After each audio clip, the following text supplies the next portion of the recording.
Department, are you currently recording? Yes, I am. Okay. For my own safety and security. Sure. And also, obviously, body camera is a good thing. You already know that for police reasons. The information that I have for you is time sensitive. And I'm concerned about the veracity of the things that I'm hearing from the local law enforcement as far as handling the case.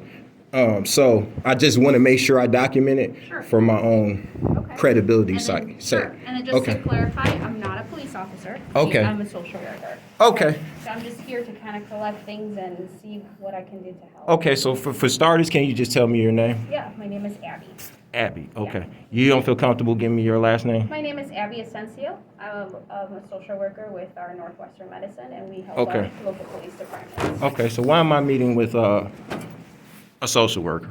Okay, so it seems like you have been reporting, and this is just what I'm gathering in summary, that you've been trying to either report that something's going on with your money or financial situation or your living situation, and I'm kind of here to collect that and see what I can do to provide you as far as resources here in our community, how I can help. Okay, as far as me reporting the crime, Yeah. basically, there's been some things that I already mentioned about a cover-up, things of that nature. I have everything documented with different precincts. There's been inconsistencies with how you guys triage and the process, protocol, and procedure. Just so you know, just for future reference, let's just say there's a reason. So medical-wise, is that customary that because I wanted to speak with the officer about this particular case, which is also, I know you guys aren't attorneys. You probably should have an attorney present, but you don't.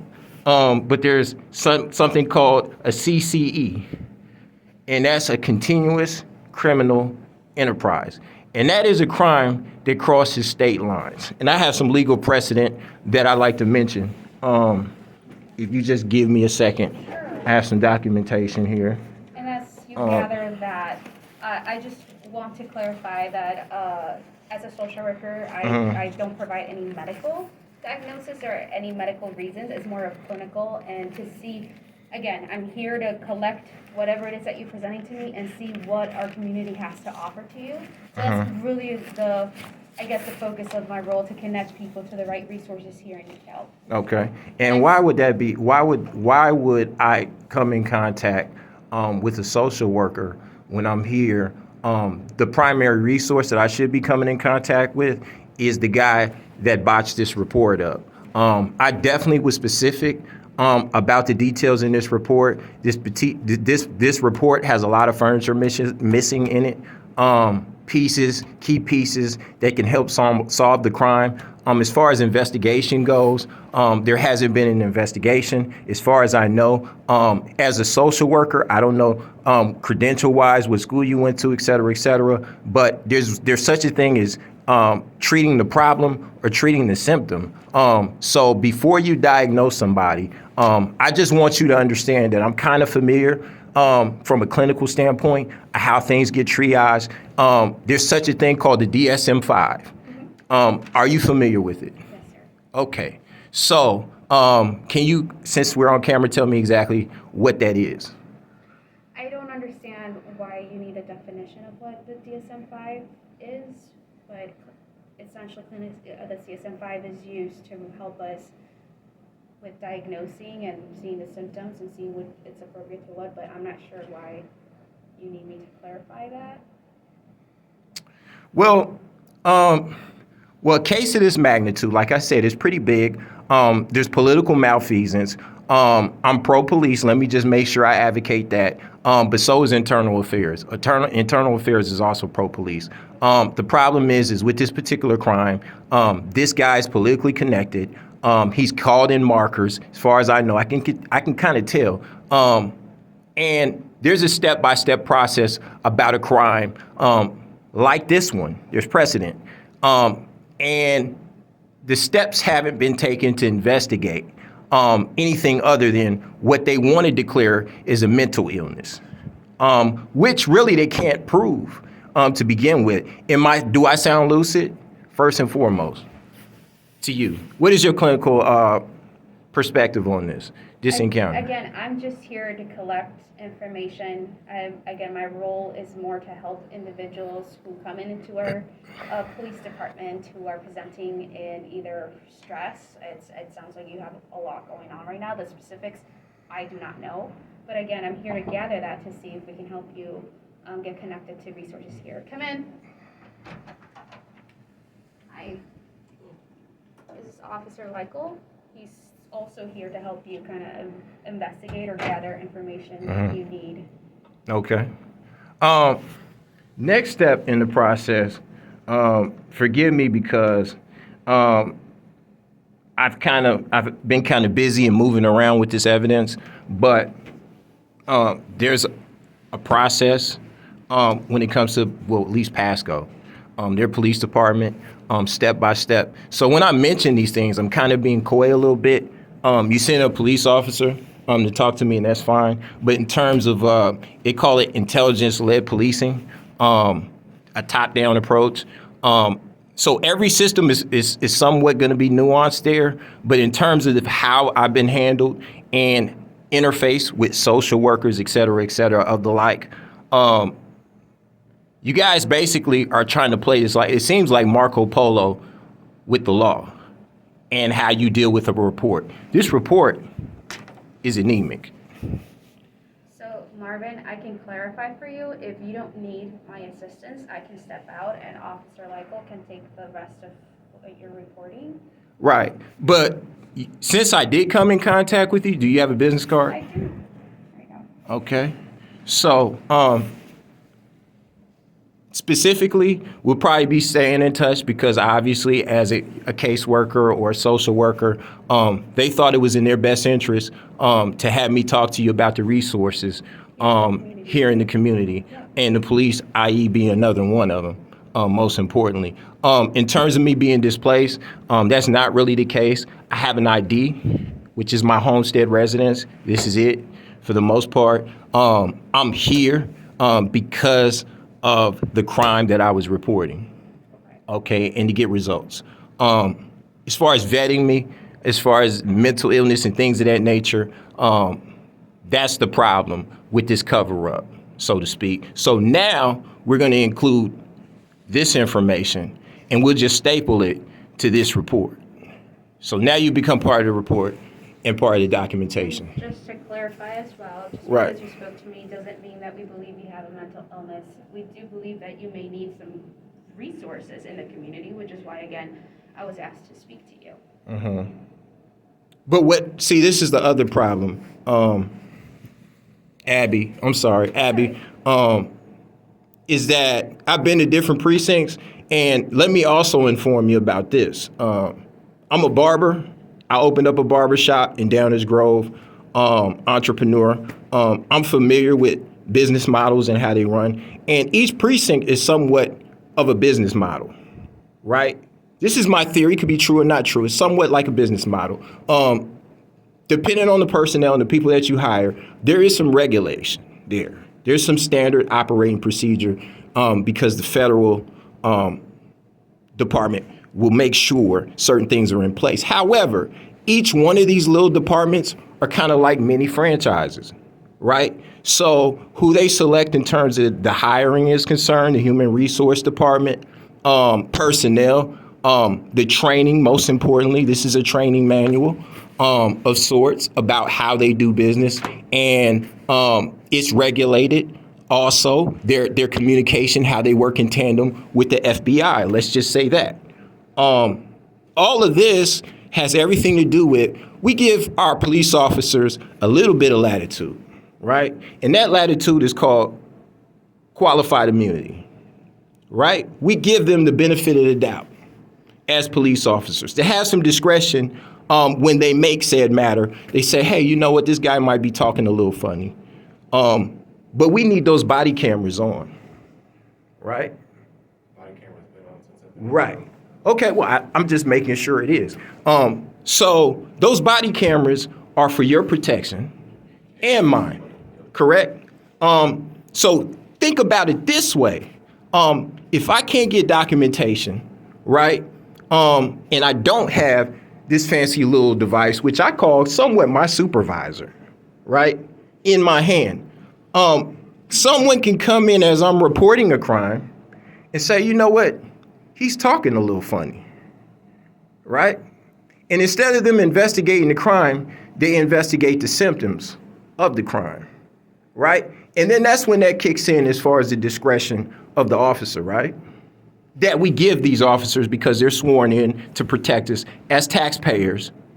We pay and employ these people. We trust them. That's why we give them the benefit of the doubt. However, just like doctors, right? They have a little prescription book, right? We trust them. Every now and then you get a doctor who maybe he's on drugs. Maybe he has a gambling problem, right? So there may be, what I'm saying is, qualified immunity addicts, right? Where these people, they know we give them this discretion. But you know what? As long as those cameras aren't on, right? And that benefit of the doubt is given to them, it's called rampart. Are you familiar with the rampart So, Marvin, situation? I haven't discouraged you from using your cell phone. By all means, if it makes you feel more secure or better, by all means, you can use your cell phone. Mm-hmm. However, since we started the conversation, I haven't gathered really any information what you need from me. Mm-hmm. So if there's anything else that you want to share with me that I can maybe help you and we can exchange some information, Right. we can start at that. Okay. Well, I'm pretty much, I see where you're going with that, and that's a nice segue. But the reason why I bring up Rampart is because there's precedent there with the LAPD. Those were rogue cops, but they weren't rogue when they were operating at the time. That qualified immunity, believe it or not, that discretion. The movie Training Day, believe it or not, was specifically about that. Marvin, just so I Right. understand here, and we don't, I guess, get out of context here, why Mm-hmm. you're here, can we set up a goal? What's the goal of you being here? Okay, so my goal is pretty simple. It's what's not in this report. Okay. Okay, and when I mentioned Rampart, that's a real concise way. That was an illustration that should have been a quick A to Z jump to say, well, there's not any confusion about what I said. So I'm speaking succinctly. I'm speaking clear. So you should be vetting me for me being coherent, number one. Number two, this investigation isn't about me being investigated. It's about me reporting the crime and having evidence. So then what's missing in the report that you're looking for? Okay, so basically, when it comes to this specific report, he said it was a cybercrime, and it didn't happen here in Wesley, and it didn't happen here in DeKalb, Illinois. I'm here, and as a result, as I spoke before to the officer, I said, well, I gave him some details about the type of crime it was. It's a cybercrime. My phone was involved in it. Me as a person was involved in it. People are potentially being extorted. There might be an informant. At this point, there's been a lengthy amount of time that's been exhausted. So I don't know necessarily if this person is willing to come in or not. But this department, Pasco County, I have them on record illegally locking me out. There has been, I will say this much, the officer, kind of brave in a way. He did it indirectly, but as he basically was arguing with whoever called him on the line, he actually allowed me to record him break the law. So he kind of put his job in, not kind of, he did. He put his job in jeopardy, did the illegal trespass like, hey, you know I'm doing it, but it's illegal. He handed me my ID back. These are other clues. For me, handing me my ID back and told me to leave the premises for the illegal lockout. Now, this is the thing about what happened in my case. They quickly wanted to declare me homeless right away. See, the thing about what I said before about having the discretion and you being pillars of the society, we also know that homeless people have a certain stigma with them. So credibility-wise and mental-wise. So when I report a crime of this magnitude, they were very quick about saying, you know what, he doesn't have a residence. with the ID, with my homestead residence. So this guy kind of, in a way, he put his neck on the line twice because he allowed me to record him. He pretty much got straight to it and said, hey, this is some, basically, I don't want to curse since we're on camera and we never know who's going to be losing. It's not right. So in summary, you are here. Mhm. You were here before. You made a report, Mhm. and in the report, there was either misinformation that was missing. Is that what I'm hearing? And you want it to be corrected, or you want to clarify with the officer of what it is that you need? I got several questions. I could take these questions up with him. I know that I don't, as a social worker, I know you work in tandem with them, but you're not a police officer, right? That's fine. Yeah. Right. So you haven't been sworn in. Am I correct or not? Am I remiss to say that? Have you been sworn in No, as a I'm social not worker? no, I'm not Right. So sworn are you a in. contractor? Again, I want to make sure we are sticking here to a goal, and if you don't need me here, and if you just need to speak to Officer Leichel, I can leave you to speak with the Officer Leichel Okay. without my presence. My Okay. presence So who informed you? Who informed you that I was out in the lobby and that I need to speak with you? So our staff informed me that there Your was staff, an who in indi- specific? Our staff informed me that there was an individual that has been here before Uh-huh. that made a report, and they might need a need of community services. Okay, so you can't give me the Resources. name of the person?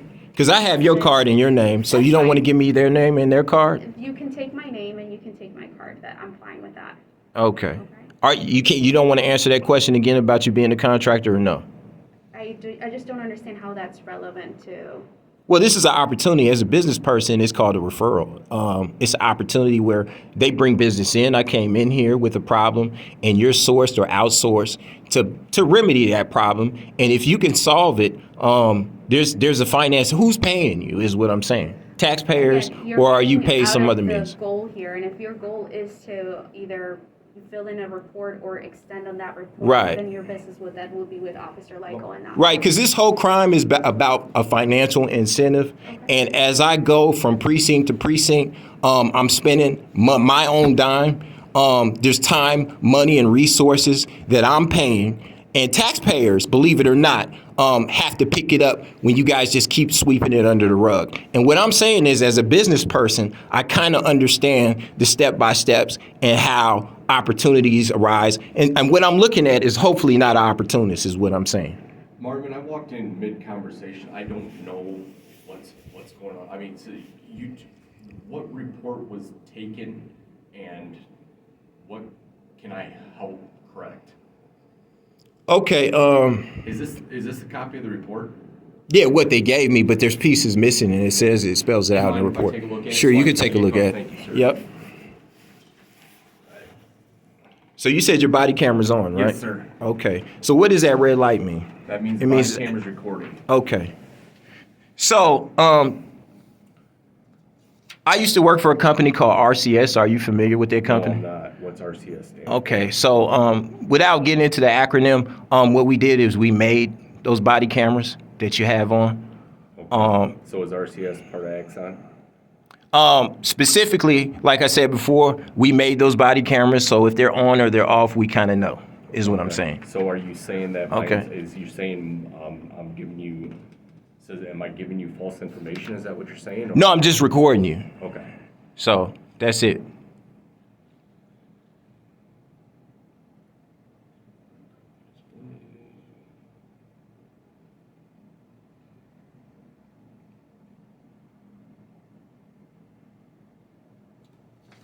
Okay. So is there a way that we can, as taxpayers, we can get access to what's on that body camera? That would be whatever is available between the Freedom of Information Act, how you obtain this there, or if it's an ongoing investigation, you'd probably have to talk to a lawyer about subpoenaing it. Okay. Okay, so I would have to, in order to access what's on that body camera, I would have to get a court order, is what you're I'm saying? not saying necessarily. I'm saying if it's an ongoing investigation, you might have to have a lawyer subpoena it, but just like this field contact here, you might just be able to get it through the Freedom of Information Act. Might, you don't know for I'm sure. not positive. I don't know what investigation where I'm going to be looking. So they allow you to operate, just like that gun, they allow you to operate that body camera without you knowing that information or having that information? Because that's sensitive information. People could be killed, and that's for your protection as well as mine. Again. Right. Said you might be able to obtain body camera footage via the Freedom of Information Act, or if it's an ongoing investigation, says that might not be released. You might have to have a lawyer subpoena it. Okay. Yeah, Yep. But you say it's on. it is on. Right. Okay. Okay, so what can I help you with? I mean, what did Sergeant Hernandez omit from a report that needs to be put in here? Pretty much he said the crime wasn't happening. There's several things, but let's just say Can you go into the details about the crime? I tried to go into details about the crime. Pretty much it's a cyber crime. I don't know if you're familiar with government clearance. We could start there or we could start at the end. What cyber crime happened? Okay, cyber crime is I'm in what they call lights. There's a satellite. Are you familiar with the term in lights? I can continue. Says there's a satellite. What's this satellite do? Okay, so you're familiar with XFM radio, correct? Yes. Okay, in the 5G towers, right? Mm-hmm. Okay, so it's not a tower that they're operating from, it's satellites. So what you have is a government exclusive channel.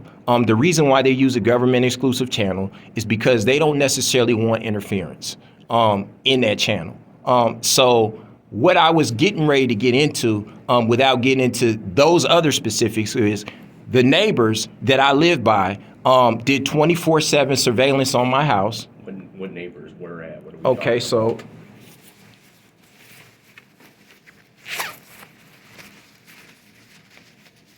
hold on one second.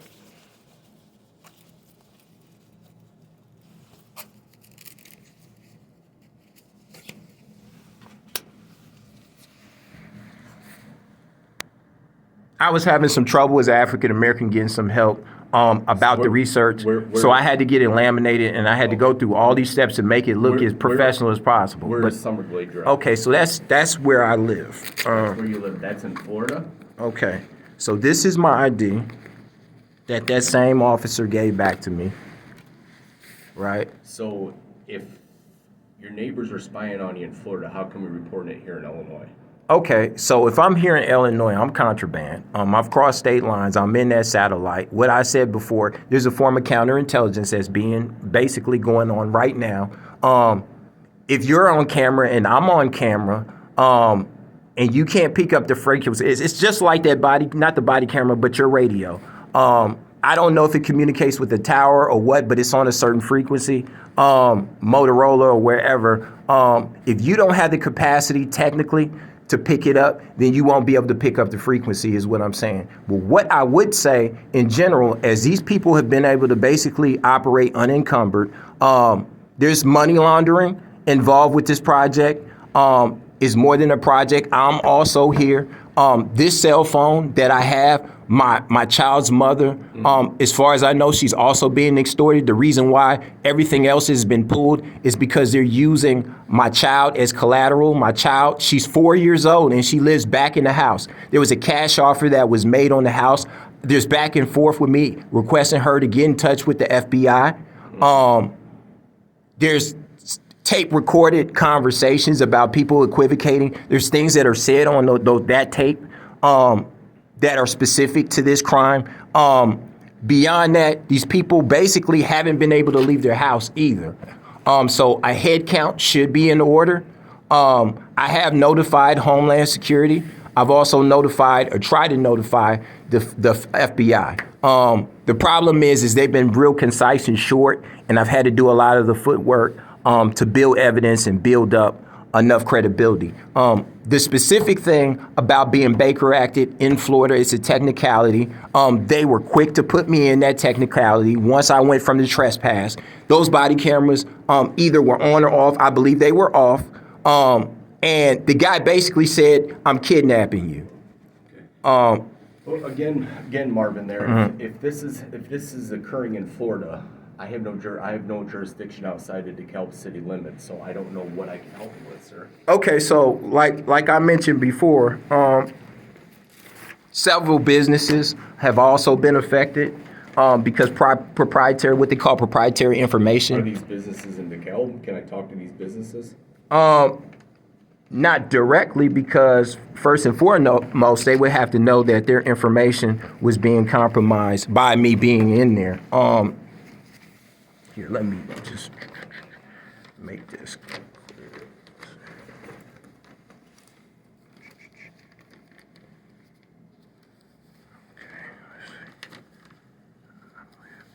Okay, so it's this one. Okay, so just for precedent about crimes that cross state lines, there's a guy by the name of, he was a Colombian cocaine, they called him Cocaine Lord. His name was Mario Ernesto Villabona Alvarado. He was 29 years old. He had hundreds of crimes committed across state lines.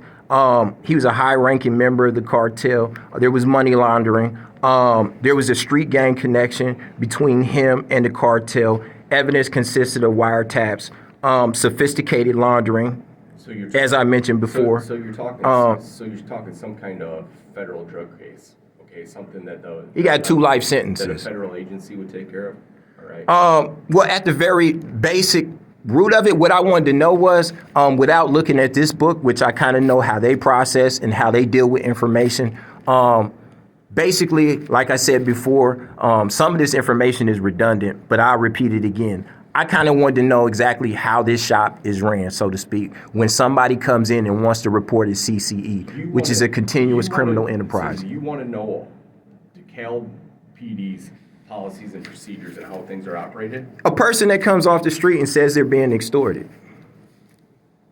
by somebody in Florida and has a cell By phone somebody- and has evidence. Well, again, there it says I can't help you with something that happened in Florida.